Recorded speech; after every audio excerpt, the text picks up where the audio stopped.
हार्दिक स्वागत करता हूं और आपका आभार प्रकट करता हूं कि आप बहुत ही शॉर्ट नोटिस पे यहाँ इस प्रेस वार्ता में आए। उसके लिए आपका दिल की गहराइयों से बहुत बहुत धन्यवाद। आज की प्रेस वार्ता का मुख्य केंद्र बिंदु है कि अभी हाल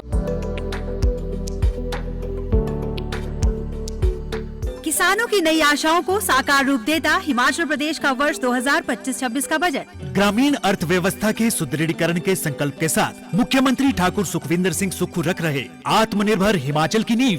पीला सोनापन अब हल्दी करेगी किसानों की आर्थिकी मजबूत। किसान 35 रुपए प्रति किलो की दर से कर रहे थे हल्दी की बिक्री। पहली बार किसानों के लिए प्रदेश सरकार ने प्राकृतिक खेती से उगाई गई कच्ची हल्दी के न्यूनतम समर्थन मूल्य को किया 90 रुपए प्रति किलोग्राम। बजट देखा हमने तो हमें किसानों के में तो खुशी की लहर ही दौड़ गई, और सबसे खुशी की लहर तो हमें तब दौड़ी जब हमारी हल्दी का मूल्य उन्होंने 90 रुपीज कर दिया। सीएम साहब का बहुत बहुत धन्यवाद करना चाहते हैं कि उन्होंने हम किसानों के बारे में इतना सोचा। सूचना एवं जनसंपर्क विभाग हिमाचल प्रदेश सरकार द्वारा जनहित में जारी। ही में 15 अप्रैल जो हिमाचल दिवस मनाया गया है राज्य स्तरीय तौर पर, हमारे विधानसभा क्षेत्र बरमौर पांगी के उपमंडल पांगी में ये हिमाचल दिवस मनाया गया।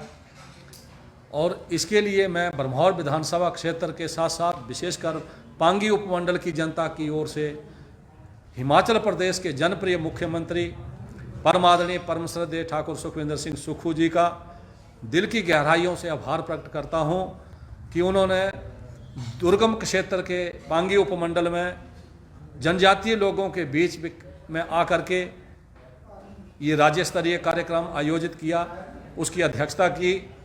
और 2 दिन माननीय मुख्यमंत्री महोदय जनजातीय क्षेत्र के लोगों के बीच में रहे, उनके दुख सुख को जाना, उनकी समस्याओं को जाना, उनके बीच में रहकर उनकी बारीकी के साथ समस्याओं को जानने का उन्होंने प्रयास किया। और उसके बाद उन समस्याओं को जानने के बाद उनको हल करने की दिशा में प्रभावी कदम उठाने के निर्देश सभी उच्च अधिकारियों को दिए और तय सीमा निर्धारित की कि तय सीमा के भीतर उपमंडल पांगी में बरसों से रुके पड़े कार्यों को किस तरह से गति दी जाए। मैं धन्यवाद करना चाहता हूं माननीय मुख्यमंत्री महोदय का। जब भी इतिहास लिखा जाएगा ठाकुर सुखविंदर सिंह सुक्खू जी का नाम स्वर्ण अक्षरों में लिखा जाएगा। आज़ादी के पश्चात अगर इस दुर्गम क्षेत्र पांगी में जनजातीय लोगों के बीच में हिमाचल दिवस राज्य स्तरीय आयोजित किया है किसी मुख्यमंत्री ने, तो उसमें सर्वप्रथम ठाकुर सुखविंदर सिंह सुक्खू जी का नाम अंकित किया जाएगा। लोगों की समस्याओं को जानने के पश्चात वहाँ पर माननीय मुख्यमंत्री महोदय ने बहुत सारे उद्घाटन और शिलान्यास किए और करोड़ों रुपए की सौगातें उपमंडल पांगी को मुख्यमंत्री महोदय ने प्रदान की। मैं संक्षिप्त तौर पे आपके समक्ष ये रखना चाहता हूँ और धन्यवाद करना चाहता हूँ माननीय मुख्यमंत्री महोदय का। करोड़ों रुपए की सौगातें जो उन्होंने पांगी के लोगों के लिए दी, शिमला से लगभग समझो तो हेलीकॉप्टर भर करके वो सौगातें पांगी के लिए लाए थे और पांगी में सौगातें बांट के गए। इस सूची में वहाँ पर लघु सचिवालय के ऊपर जिसका उद्घाटन किया गया है, 21 करोड़ रुपए की लागत से ये सचिवालय बनाया गया। बस स्टैंड किलाड़ 6 करोड़ रुपए की लागत से, ITI भवन किलाड़ 6 करोड़ की लागत से बना, नागरिक अस्पताल किलाड़ 50 बिस्तर वाला, इसके ऊपर 20 करोड़ रुपए खर्च किए गए हैं। एक हिमाचल प्रदेश राज्य सहकारी बैंक का ATM का उद्घाटन भी माननीय मुख्यमंत्री के कर कमलों द्वारा किया गया। इसके पश्चात अगले कार्यक्रम जो थे वहाँ पर क्या क्या और शिलान्यास होने थे उनको भी अमली जामा पहनाया गया। APMC की ओर से किलाड़ में जो हमारे किसान बागवान हैं उनको मार्केट उपलब्ध करवाने के उद्देश्य से वहाँ पर 2 करोड़ 25 लाख की लागत से बनने वाले सब मार्केट यार्ड किलाड़ की का भूमि पूजन किया गया। राजकीय उच्च विद्यालय लुज के अतिरिक्त कमरे के लिए 1.5 करोड़, राजकीय उच्च विद्यालय मिंदल के अतिरिक्त कमरे के लिए 1.5 करोड़, कृषि विभाग के लिए आवासीय भवन बनाने के लिए 4 crore, health sub centre Hudan 2 crore, health sub centre Rei 2 crore. और पांगी में जो सबसे ज़्यादा समस्या है बिजली की। सर्दियों में बिजली बाधित रहती है।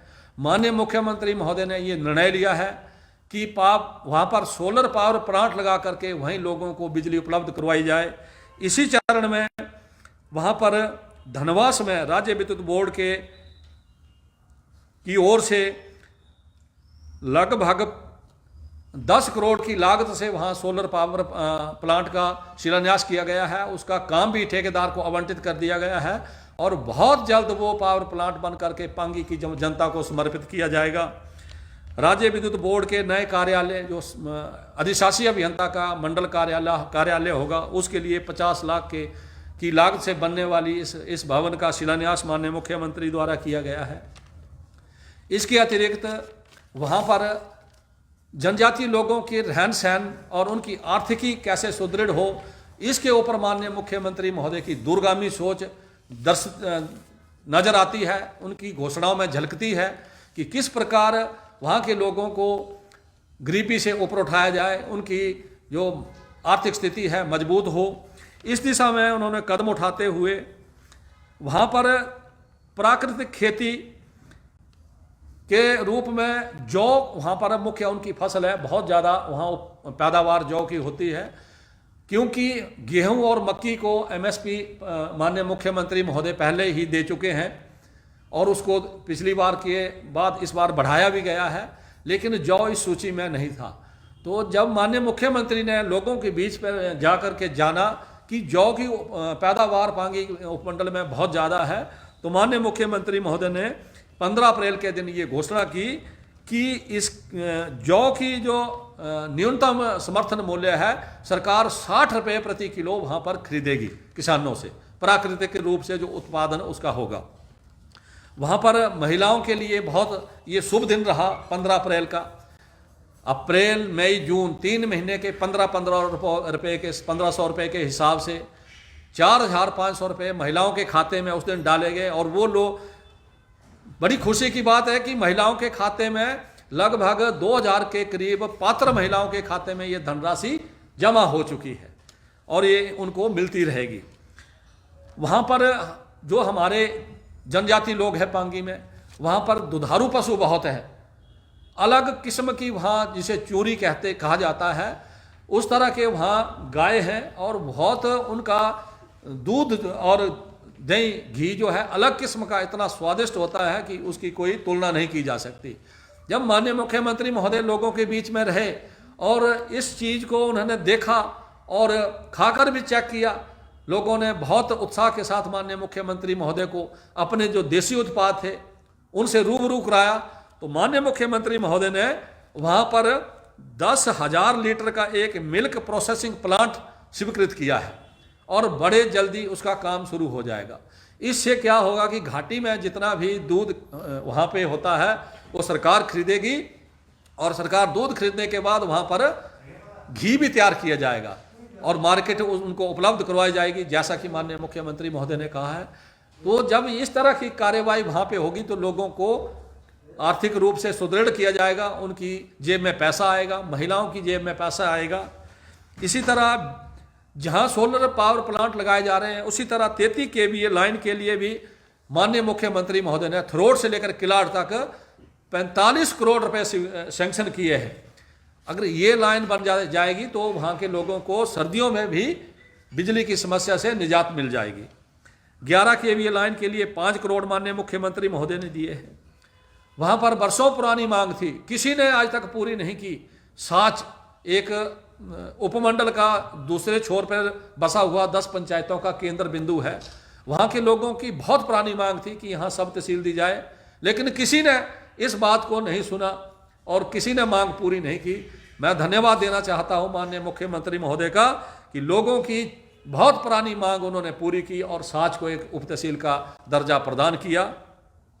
वहाँ पर बहुत सारे अपनी वेशभूषा में महिलाएं, महिला मंडल के प्रधान, उनके अहदेदार माननीय मुख्यमंत्री महोदय को मिले और वहाँ पर लगभग समझो तो किसी भी महिला मंडल, 1-2 को छोड़ के किसी भी महिला मंडल का अपना निजी भवन नहीं था।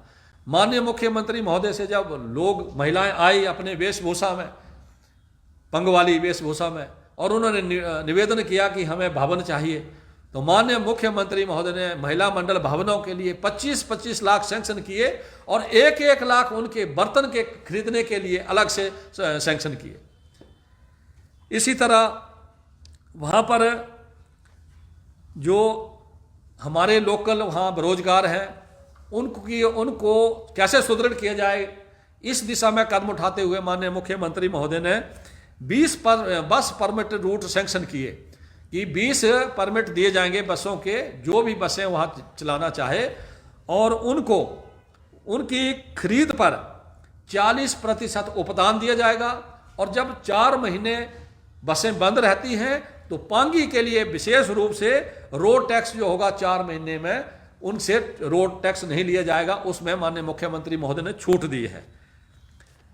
वहाँ पे माननीय मुख्यमंत्री महोदय जब सभी उद्घाटन और शिलान्यास करके वापस लौट रहे थे विश्रामगिरी की ओर, तो रास्ते में माननीय मुख्यमंत्री महोदय ने एकलव्य स्कूल के छात्रों को जाते हुए देखा। उनकी एक्स्ट्रा क्लासें थी।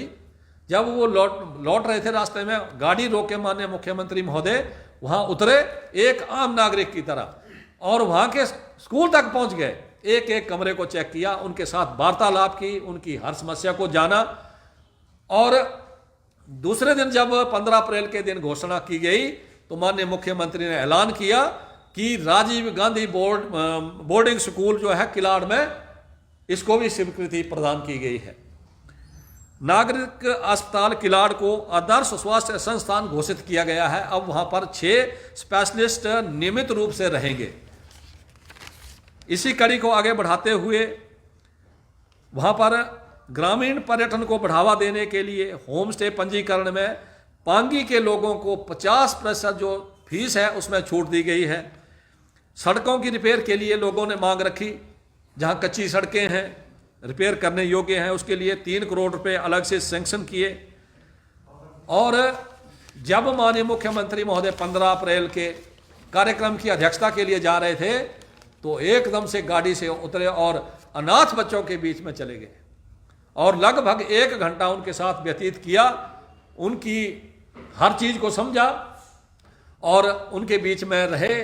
उन बच्चों ने सांस्कृतिक कार्यक्रम भी किया। वहाँ पे मुख्यमंत्री को बीच में पाकर बहुत हर्षित बच्चे पाए गए। और माननीय मुख्यमंत्री महोदय ने जहाँ वो 18 बच्चे थे जिनका कोई माँ नहीं है, बाप नहीं है, उनको अलग से 5-5 हजार रुपये देने की घोषणा की और साथ में उनको गोवा घूमने के लिए भी विभाग को आदेश दिए कि इनको गोवा का भ्रमण करवाया जाए। तो इस तरह का माननीय मुख्यमंत्री का एक बहुत ही सफल कार्यक्रम पांगी घाटी में रहा और पांगी के लोगों के लिए सौगातें माननीय मुख्यमंत्री ने जो दी हैं, ये जो शिलान्यास और घोषणाएं की गई हैं, ये घोषणाएं ही नहीं रहेगी। माननीय मुख्यमंत्री महोदय जो कहते हैं वो करते भी हैं। इसीलिए ठाकुर सुखविंदर सिंह सुक्खू व्यवस्था परिवर्तन के रूप में जाने जाते हैं, क्योंकि इनका अलग स्टाइल है। ये एक आम नागरिक की तरह लोगों के काम करते हैं और लोगों को पता ही नहीं चलता कि मुख्यमंत्री है कि आम नागरिक है। लोगों के बीच में जाके उनके दुख सुख को समझते हैं, उसके बाद उस पर कार्रवाई करने के लिए घोषणा करते हैं। तो मैं एक बार पुनः माननीय मुख्यमंत्री महोदय का पांगी घाटी की लोगों के लिए दूरगामी सोच उन्होंने रखी। नहीं तो क्या होता है कि कुछ नेता लोग, मुख्यमंत्री अल्पकाल के लिए सोचते हैं और फिर वो बात आगे ही हो जाती है, उस पर अमल नहीं होता। लेकिन माननीय मुख्यमंत्री महोदय की दूरगामी सोच है। हिमाचल कैसे अपने पांव पे खड़ा हो, वोट की राजनीति माननीय मुख्यमंत्री नहीं कर रहे कि चुनाव जीतने की राजनीति माननीय मुख्यमंत्री नहीं कर रहे। माननीय मुख्यमंत्री की दूरगामी और दूरदर्शी सोच जो है, हिमाचल को अपने पांव पर कैसे खड़ा किया जाए, अगले 10 वर्षों में हिमाचल कैसे समृद्ध राज्य हो, इस दिशा में प्रभावी कदम उठा रहे हैं। उसके लिए मैं पांगी घाटी की संपूर्ण जनता की ओर से उनका कोटि कोटि आभार प्रकट करता हूं। अब आपका कोई प्रश्न हो तो आप बताएं। सर, विपक्ष का आरोप है विशेष तौर पर जनजातीय क्षेत्र से जो प्रतिनिधित्व कर रहे हैं अभी, उनका कहना है कि जो भवन और जो शिलान्यास या उद्घाटन जो भी कहिए पांगी में, वो भवन वगैरह पहले से बन के तैयार थे, जिसको कई बार चेताया भी गया मगर सरकार ने इस और ध्यान नहीं दिया। नहीं, ये बात बिल्कुल तथ्यों से परे है।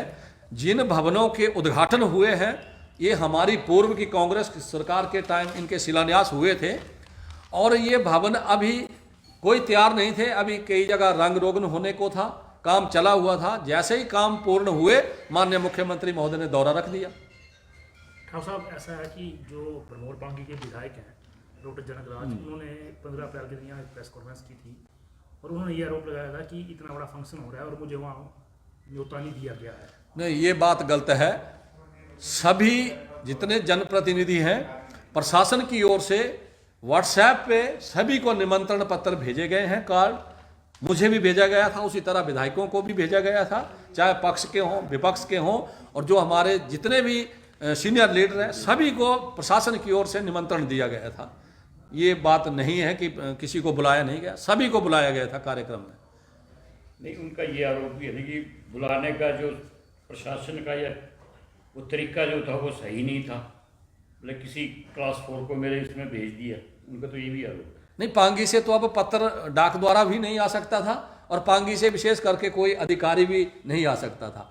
तो जैसे ही अब पत्र तो किसी के द्वारा पहुंचे, चाहे वो डाक के द्वारा पहुंचे, अगर पहुंच गया है, एक तरफ कहते हैं कि पहुंचा नहीं, दूसरी तरफ कहते हैं कि एक चतुर्थ श्रेणी कर्मचारी के द्वारा पहुंचा गया, तो उनकी बात में ही ये भिन्नता है कि भेजा या नहीं भेजा। खुद ही बोले कि चतुर्थ श्रेणी कर्मचारी पत्र दे के गया, एक तरफ कहते हैं कि मुझे बुलाया नहीं गया। ये बड़ा अचंभा है, बुलाया गया था। निमंत्रण पत्र किसी के द्वारा पहुंचे, क्या चतुर्थ श्रेणी कर्मचारी कोई इंसान नहीं है? वो भी तो इंसान है, उसको इतना तुच्छ भी नहीं समझना चाहिए कि चतुर्थ श्रेणी है मैं उसके हाथ से पत्र नहीं लूँगा। इंसान तो इंसान है, चाहे वो उच्चाधिकारी है चाहे निम्नाधिकारी है या कर्मचारी है।